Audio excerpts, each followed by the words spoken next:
Xin chào team D9.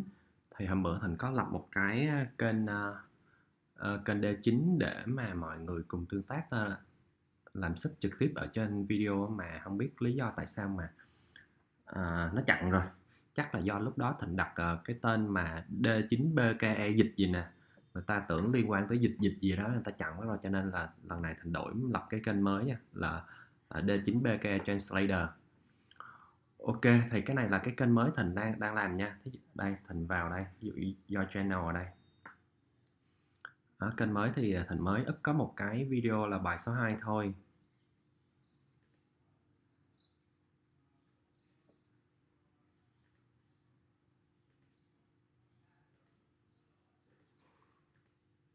Ok. Ok, và quản lý video nè. Đây, cái clip mà Thành đã up lên đầu tiên nha. Thì ở đây Thành chia sẻ lại cái cách làm việc của team mình này nha. Thì Thành sẽ cấp quyền cho nhiều người để có thể vào chỉnh sửa cái kênh này. Thì có nghĩa là editor thì có thể vào để mà mình tự add sub, add cái phần sub của mình vào đây nha. Đó, thí dụ như là đây đi, mình vào đó, thì là nó có cái phần mà kế bên nó có cái subtitle nè, đúng không? Ok, subtitle á, thí dụ như là Thành sẽ add thêm nhiều người vào đây, và mỗi thành viên á, là mình sẽ chọn một ngôn ngữ riêng. Thí dụ như Thịnh chọn là English, mình chọn cái tên nào thì mình nhớ cái tên đó nha. Thí dụ như Thịnh là chọn là English Canada đi, ok. Đó, thì Thịnh sẽ up cái phần sub tiếng Việt mà Thịnh đã trước đó. Chút nữa Thịnh cũng gửi kèm theo cái link cái file sub tiếng Việt. Đó, tại cái phần file sub tiếng Việt này Thịnh đã matching cùng khớp với cái lời nói của thầy rồi. Đó, cho nên là lúc mà mình sub á, là mình sub trực tiếp ở trên đây nè. Là giống như mình ở đây tôi vẽ ra một cái vòng tròn, đúng không? Thì ở đây là mình có thể là mình dịch trực tiếp trên đây nè. Giống như ở đây là mình có thể ở đây, nhanh á, thì mình sử dụng Google Translator. Đây, để Thành làm ở bên đây, Thành mở ra một cái Google dịch nha. Ok. Đó, thí dụ như ở đây là có sẵn nè. Đó, thí dụ như là như Thành thì Thành hay dùng Google dịch, bởi vì là nói chung là chuyên môn không cao, nên là mình xài cái nào nó nhanh xíu. Ok, thì ở đây mình dựa vào cái phần Google dịch để mình dịch lại cho nó nhanh nha. Giống như là cái câu 1 là here I draw a circle of human resource for staff to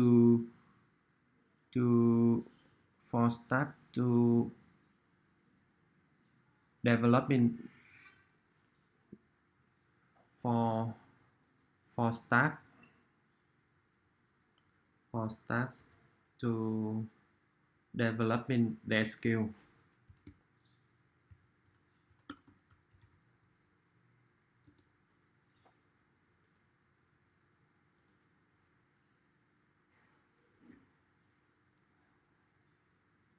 To develop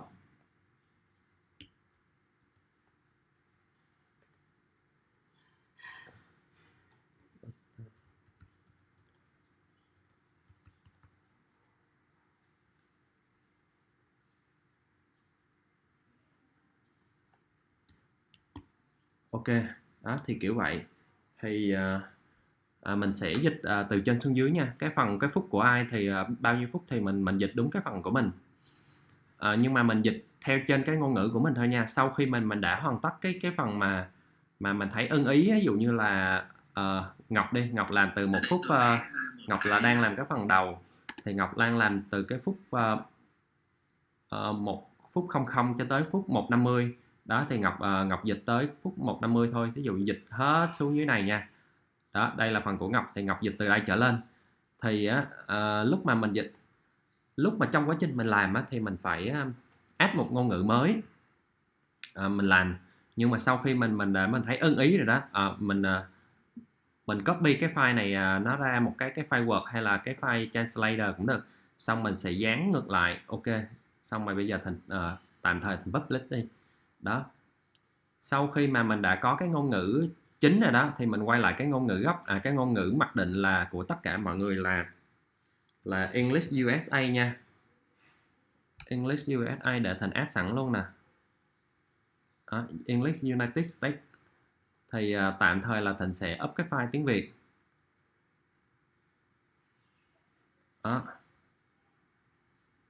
Đó, thì sau khi mọi người mà đã ưng ý cái phần mà tiếng Anh của mình rồi đó thì mình sẽ dán lên, giống như giống như Ngọc á, thì Ngọc sẽ dán hết cái phần tiếng Anh của Ngọc lên cái phút 1 phút 50 nha. Đó, thì có nghĩa là cái file này là file cái phần sub này là phần sub chung của cả nhóm, cho nên á, mình để hạn chế cái rủi ro mà nhiều người đăng nhập chung vô một lần á, thì cho nên là mình sub riêng ra một cái ngôn ngữ riêng của mình. Sau khi mình hoàn tất á, mình chỉ cần bỏ lên thêm 3 phút mình lên đây mình cập nhật lại thôi, thì nó hạn chế cái rủi ro là mình nhiều người làm việc cùng một lúc nha. Ok, cái này đó Thịnh để cái ngôn ngữ mặc định của cái video này là English US nha. Rồi còn mỗi bạn thì cứ tự add thêm cái ngôn ngữ của mình tùy thích của mình. Ở trong đây có nhiều ngôn ngữ nè, English gì, English Ireland hay là English India gì đó, thì tùy mỗi người, thì mình có thể chọn ngôn ngữ để mà mình làm việc thôi nha. Ok, rồi quay lại cái phần mà Thịnh thêm cấp quyền cho nhiều người á, thì Thịnh vào đây cấp quyền cho nhiều người, cấp quyền. Ok, hiện tại là Thịnh mới lập cái tài khoản mới, là cái này là cái email mới của team đó. Thí dụ như bây giờ là Thịnh add thêm là bạn Hương đi, Thịnh quay lại cái đây bạn Cúc đi, copy mà phải là Gmail nha mọi người, tại vì Gmail nó mới hỗ trợ về YouTube đó. Thì Thịnh cấp quyền cho Cúc là editor done. Rồi Thịnh gửi lời mời, thì trong lúc gửi lời mời thì nó yêu cầu Thịnh nhập mật khẩu là để xác nhận là Thịnh là người chính chủ á.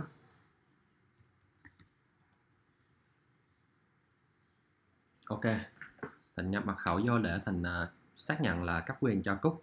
Và Cúc sau khi mà Cúc nhận được email á, Cúc mở lên là Cúc có thể truy cập vào cái kênh này, là giống như là toàn quyền luôn á.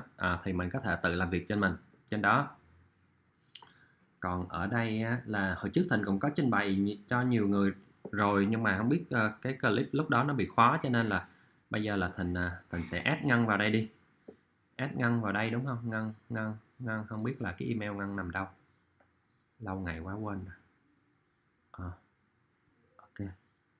Ok, thôi nói chung không biết là chút nữa Ngân nhắn lại cho Thịnh để Thịnh add vô nha. Đó thì cái cách làm việc là như vậy thôi. Ok, đóng này đi. Rồi Thịnh cái đó là cái cách làm việc trên này nha. Thì Thịnh nói lại cái quy trình làm việc của mình á, là mà mọi người vẫn bước đầu mọi người vẫn mọi người dịch xong rồi mọi người bỏ cái ngôn ngữ tiếng phần mình dịch á, mình bỏ lên để mà mình nghe trực tiếp ở trên cái clip á, thì mình coi thử là nó ưng ý chưa. Đó, mình có thể mình tự nghe trực tiếp nè. Cái phần mình update sub là nó update lên liền luôn. Bật cái sub lên thì sub của ai người đó bật lên nha. Phát triển nhân sự để cái này là mình đổi ngôn ngữ nè. Như Thịnh là Thịnh đổi Canada do mà English Canada nè. Do hồi nãy là Thịnh đã cập nhật được một câu thôi, thì nó hiện lên một câu. Đó thì cái cách mình review là mình nghe lại. Chúng ta đừng nhìn đứa con mình là đứa con nữa. Ở đây tôi vẽ ra đó, thấy không? một cái vòng tròn phát triển nhân sự để nhân sự trưởng thành. Ok, đó thì mình nghe lại, mình kêu here I draw a circle of human development for staff to develop their skill. Thì nó cũng tạm chấp nhận nha. Thì mình cứ nghe hết từ giống như Ngọc á, là sẽ nghe từ cái phút 1 cho tới cái 0 chứ, tới cái phút 1:50 thì Ngọc thấy nếu mà ưng ý á, thì là mình ok, còn mình nghe cái nào mà mình chưa ưng ý thì mình quay lại cái phần chỉnh sub để mà mình chỉnh lại ha. Thì đệ nhị thân thì cũng có thể là lên cái clip mà mình chọn cái ngôn ngữ á, nếu mà sau này mọi người mà đã update xong rồi đó là mình chọn cái ngôn ngữ mà mình up hết lên cái English United States nha. Đó, là để mọi người review. Thì mình chỉ cần vào đúng một chỗ đây thôi là mình sẽ review. Thí dụ như là hiện tại mọi người chưa ai up hết, thí dụ như là Thịnh review Cúc đi, thì Thịnh bấm vô đây thì Thịnh kiểm tra lại cái phần mà dịch của Cúc là nó có sát nghĩa với cái biểu cảnh và toàn cục và cái cử chỉ mà cái bản thầy chỉ không. Thì cái lợi ích của mà mình dịch sát ý là mình kiểm soát được cái nội dung trực tiếp trên clip đó, cho nên là mình thực hành thử nha. Thì cái này nó không khó, cái này nó rất tiện luôn. Nó tiện là ở chỗ là ai cũng có thể truy cập được, không có lệ thuộc vô bất kỳ phần mềm nào hết, mà làm việc rất nhanh và up lên sub lên chung một chỗ và mọi người chỉ cần duyệt chung một chỗ thôi. Thì tuyệt vời nha. Đó, thì mình thực hành thử đi. Rồi mới đầu là dịch bước đầu, bước 2 là đệ nhị thân feedback. Đệ thân feedback xong là sẽ gọi điện thoại lại cho đệ nhị thân mình để mà mình xác minh là là mình dịch mình feedback vậy đó thì bạn thấy ok không, hay là bạn có cái ý kiến gì không. Thì hai người thảo luận để mình chốt lại một cái phần dịch là ok nhất nha. Thì cái phần nào mà feedback của người nào thấy mà mình chưa hợp lý thì mình tự mình chỉnh lại cái feedback. Còn mà cái người mà được nhận feedback á, thì là mình nghe giống như là mình thấy bạn này feedback đúng, rồi mình tự mình sửa lên trên cái phần dịch của mình luôn nha, là để cho mình có cái hoàn thiện cuối cùng. Và sẽ có những cái mà ý kiến mà vẫn còn mà dao động giữa hai bên đó, thì mình cứ nốt ra là theo quan điểm của mình là mình ý này, thì theo quan điểm của đệ nhị thân huynh là ý này, đệ là ý này.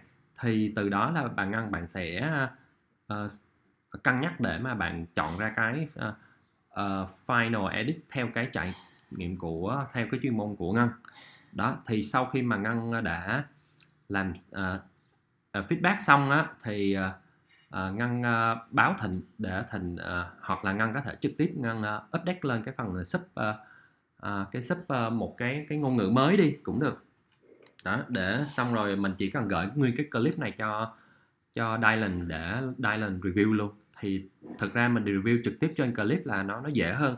Và xong đó mình cũng kèm mình gửi cái spreadsheet của cái trang D9 mình đó, mình gửi cho Dylan để cần gì feedback là Dylan feedback trực tiếp ở trên cái phần đó, vừa bám sát được cái clip mà vừa bám sát trên cái phần spreadsheet nha. Spreadsheet ok, để mở cái spreadsheet cho mọi người xem luôn. Không phải, nó nằm ở bên trang này, nhiều trang quá. Đây đó. Thì làm tới đâu, thí dụ như là ở sau này là tới cái final product đó, đúng không? Ngân làm xong thì Dylan có một ô mình ghi tên là Dylan ở đây, Dylan feedback xong rồi Ngân sẽ sửa lại theo cái feedback của Dylan. Khi nào mà Ngân xong rồi Ngân báo cả team là ok, là cái phần mà feedback của Ngân là xong rồi đó, mọi người có ý kiến gì không đó. Khi nào mà mọi người mọi người không có ý kiến gì hết thì mình sẽ chốt cái phần final product, final sub, và Thịnh sẽ up lên trên clip vào cái ngôn ngữ mặc định luôn, mặc định là English US, và mình sẽ có cái final product luôn. Và từ đó mình có thể share cho mọi người để mà mình lấy review nha. Ok, vậy thôi Thịnh mới trình bày lại cái quy trình mà làm clip của D9. Nhớ sao thì Thịnh nói vậy thôi nha. Không biết có bị khó khăn gì không, Thịnh cũng có ghi ra trên Zalo nhóm á, thì mọi người theo dõi có thắc mắc gì thì hỏi Thịnh thêm nha. Ok, cảm ơn mọi người. Thịnh